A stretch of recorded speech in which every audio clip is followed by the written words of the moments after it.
लकड़ी के एक ठोस बेलन के, ये लकड़ी का ठोस बेलन है, इसके प्रत्येक सिरे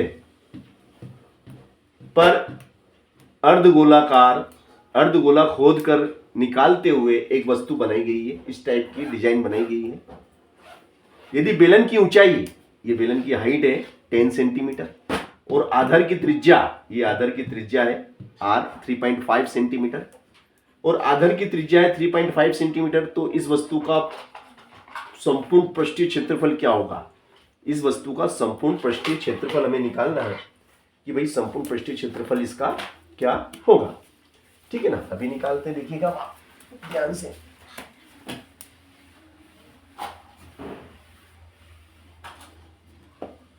ये हमने, ये कितने अर्धगोले हैं इसमें? दो है ना। तो भैया यहां लिखेंगे कि एक अर्धगोले का पृष्ठीय क्षेत्रफल, एक अर्धगोले का पृष्ठीय क्षेत्रफल, एक अर्धगोले का पृष्ठीय क्षेत्रफल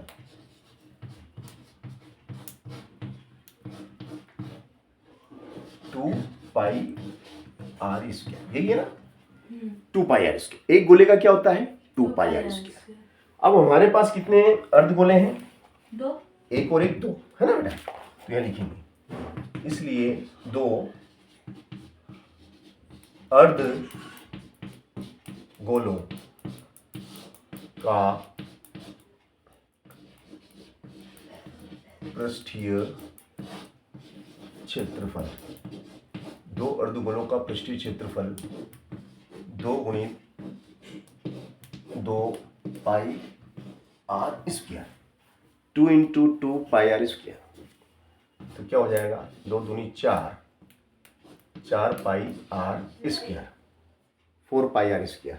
क्या हो गया ये? 4 पाई r स्क्वायर। ठीक है ना। अब भैया ये हमारा हो गया S1। ठीक है ना, ये हमारा क्या है? S1 है। अब जो हमारा बेलन है ना, बेलन का जो पृष्ठीय क्षेत्रफल होता है वो क्या होता है बताओ? 2 पाई RH। तो H2, बेलन का पृष्ठीय क्षेत्रफल होता है 2 पाई r, यही होता है। पाई की जगह कितना, सॉरी हाँ पाई की जगह, फिलहाल 2 मिनट रुकिएगा, हाँ यही होता है। अब हम क्या करेंगे कि हमें टोटल क्षेत्रफल निकालना है। क्या निकालना है? टोटल क्षेत्रफल। तो S बराबर क्या हो जाएगा? S1 प्लस S2, है ना। तो S1 कितना है बेटा? 4 पाई r स्क्वायर प्लस 2 पाई r h, यही है ना। चलो तो देखो,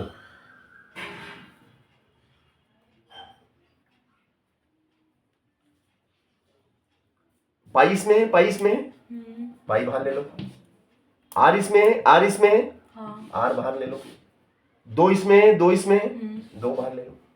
तो 2 बाहर आ गया तो कितना रह गया है? 2 पाई बाहर आ गया, r बाहर 1 रह गया, r की घात 2 है ना, तो एक r, 2 बाहर आ गया, पाई बाहर आ गया, r बाहर आ गया, h रह गया। चलेगा। तो अब देखिएगा आप, r की जगह कौन बैठेगा? r की जगह कितना है? 3.5 और h कितना है? 10।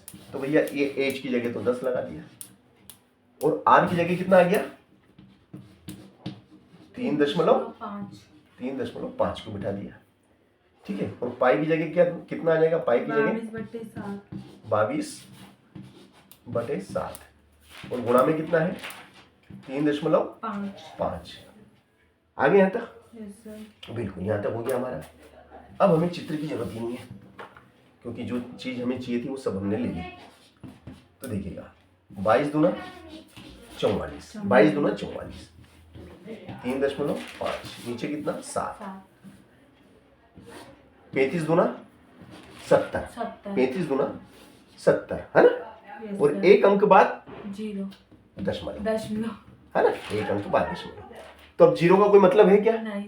0 का, दशमलव के बाद में 0 का कोई महत्व नहीं रहता है, तो 7 ही बोलेंगे अपन। या हम ऐसा भी कह सकते हैं 3.5। 3.5 का मतलब क्या होता है? 3.5 का मतलब होता है 3.5। 3.5 का डबल करो 7 होता है, क्योंकि 3.5 डबल करा 7 हो गया। 10 का 10। चलो अब यहाँ से 10 में उठाओ, यहाँ लगाओ, ठीक है ना। तो 7 से काटो, 7 7 दाम 70, 7 पंजे 35। तो देखो बेटा, 5 चौक 20, 5 चौक 20, 20 की 0 हासिल 2, फिर 5 चौक 20, 20 और 2 22। समझ गए ना। नीचे कितना 10, नीचे 10 प्लस कितना 10 और 7 17। 17। ये 0 से ये 0 गया। तो सवाल में कहीं गलती करी क्या अपन ने? सर ये 5 और 10 को 5 से काट सकते ना, 5 एकम 5, 5 दूनी, ये नीचे 7 पंजे 35, फिर कहाँ बेटा? सर ये दूसरी स्टेप में आप काट सकते थे, 5 दूनी 10 और 2 से 2 दूनी 4, 2 दूनी 4 है ना। तब भी वही आ रहा हाँ है। तब भी वही आना था, मगर मेरे को लग रहा है कि मैंने सवाल गलत कर दिया बेटा। मैंने कहाँ गलत करा है यही तो मुझे पता लगाना है। इसका आ रहा है 374 और अपना 374 कहाँ आ रहा है? 374 नहीं आ रहा है ना अपना। तो अपन ने कहाँ गलती करा भैया? ए भैया हमने कहाँ गलती कर दिया भैया?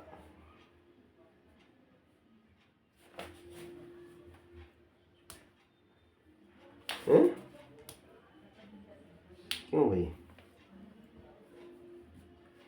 अपन ने कहाँ गलती करी बेटा? बताओ तो सही।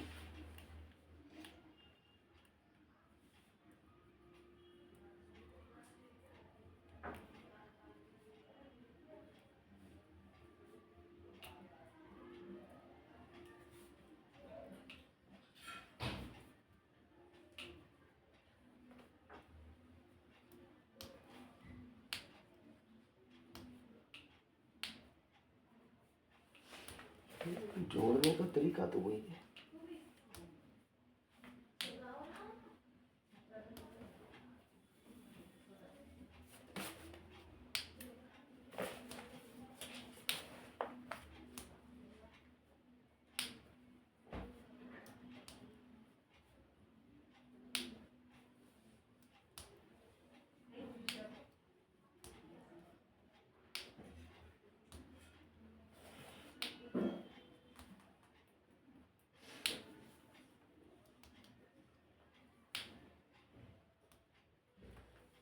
अरे गलती तो कहाँ गलती करी?